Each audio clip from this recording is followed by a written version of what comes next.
Welcome back to the Traders Network Show, broadcasting worldwide on equities.com. I'm your host, Matt Bird. We're here in Davos, Switzerland, covering the 2019 World Economic Forum. And my next guest is Sasha Ivanov, CEO of Moscow-based Vostok. Sasha, welcome to the show. Thank you for having me, Matt. So, Sasha, there's a lot of stuff going on. We chatted briefly yesterday, but there's a lot of stuff going on here in Davos. We're seeing definitely a decline in attendance, but I think we're seeing more quality output and more quality outcomes here on the street, at least. Where do you see blockchain going? What's the future of blockchain? I think the future of blockchain is quite bright. It's all just starting up, actually. So what we had before was a hype, and it was a little bit unsubstantiated. And what we have now is like normal development. And for us, it's very good because we started doing blockchain around 4 years ago, before the hype, and hype was not so good for us. After it's over, we can move forward actually faster than we could have done before. You know, you're dabbling in a lot of different sectors. You're growing at an exponential rate. What are the hottest sectors right now for blockchain?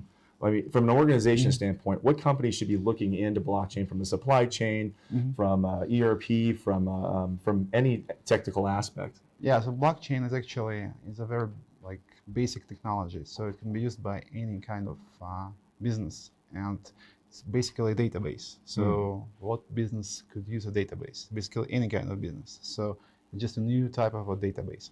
So for some businesses, decentralization might be more interesting than for the other. I think that now it's time for enterprise and government applications to look deeper into blockchain, and we can see a huge interest for the technology, and some projects are starting actually to work, not only to be in some pilot stages, but you have some projects in production. So I think it's like enterprise sector which can make the most benefits and profit from using blockchain technology now. You know, there's a few organizations right now that have been able to crack the government veil. We see Mauritius, we see Bermuda, we're starting to see it in the European Union. How is blockchain being adopted in Moscow right now and within Russia? Is it being accepted widely? Is it having the same roadblocks that a lot of the other countries are having? I mean, talk to us a little bit about that. Yeah, I think the problems with blockchain in Russia is the same as in many other countries, because you have this understanding barrier which you have to actually go through in order to start accepting and using the technology. So people have the same problems, and there is a huge interest for blockchain because people can see the potential, but there is this understanding barrier that prevents projects from fast implementation. So we are working with very different companies in Russia and also worldwide. Can you give me an example of some successful implementations? We hear a lot of case studies, but obviously, I mean, use cases, but case studies is really where everything's going at right now. So we are working, for example, with the real estate agencies, government, state real estate agency, and for them it could make sense to bring all those different databases into one ecosystem where you have everything based on the blockchain. And also we are working with companies, for example, that do trains, yes, and there is some kind of prediction for the functionality of the train when they need to maintain the trains, and they have to predict when the train could actually get broken. So there is some kind of prediction algorithm combined with big data, Internet of Things, and when you combine this with blockchain, it makes total sense, and you have some synergy. So, yeah.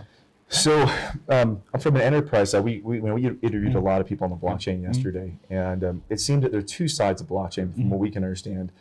There's the enterprise level integration, and then there's the front end user integration. And what we've seen is decline of successful outcomes, at least on the business model side, on the front end, because you really have to build a network. Where it's starting to look like success on the user aspect is going to be integrating into the enterprise stack, and then the enterprise deploying to the front end user.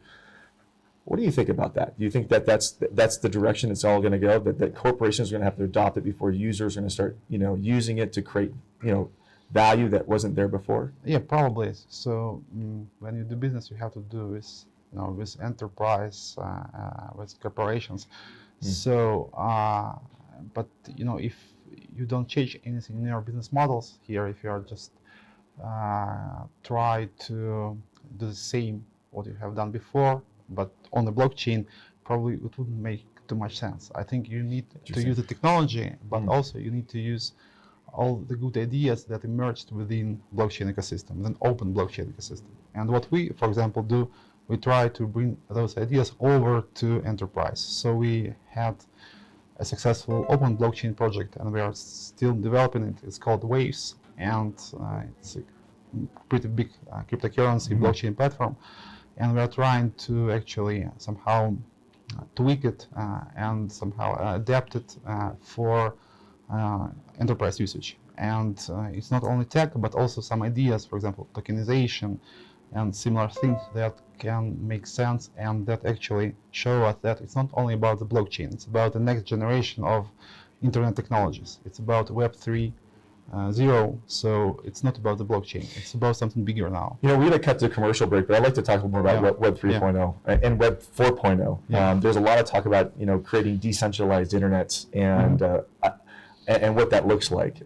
You've got a depth of knowledge that's far superior than most people out there when it comes to blockchain. So let's cut to the commercial break. We'll be right back. The Traders Network Show. Don't go away. Forum is brought to you by Salt, providing fintech solutions for digital assets. Visit them at saltlending.com. Special thanks to Russia House and rosscongress.org for hosting our show here in Davos in the World Economic Forum. And a special shout out to Burst IQ for their expert commentary in blockchain and tech